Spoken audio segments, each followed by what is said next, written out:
Channel से जुड़े रहने के लिए YouTube पर इस चैनल को सब्सक्राइब करें। इस फैज़ान भोला शहर कॉन्फ्रेंस के नाज़िम हज़रत अल्लामा और मौलाना नक़ीब आज़म हिंदुस्तान जनाब जमाल अख्तर पलानी साहब तशरीफ़ फरमा हो चुके हैं, जिनके रुखे ज़िबा की आप ज़ियारत कर रहे हैं।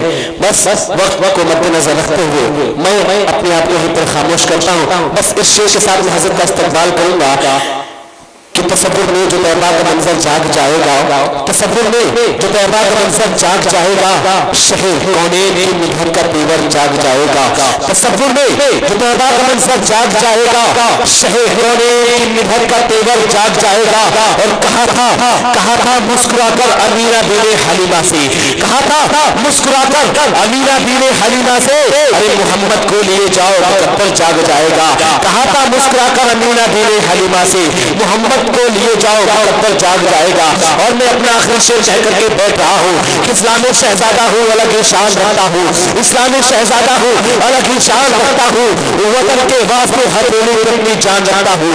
इस्लामी शहजादा हूँ, अलग ही शान रखता हूँ, वतन के वास्ते हथेली पर अपनी जान रखता हूँ। और क्यों पढ़ते हो मेरी आंखों में पाकिस्तान का नक्शा, अरे हिंदुस्तानी शेर हो, सिर में हिंदुस्तान रखता हूँ। आइए नक़ीब आज़म हिंदुस्तान का इस्तक़बाल नारे तकबीर से कर लिया जाए। नारे नारे नारे रिसालत, नारे रिसालत, फैज़ान भोला शहीद कॉन्फ्रेंस, फैज़ान भोला शहीद कॉन्फ्रेंस, नक़ीब आज़म हिंदुस्तान, नारे रिसालत।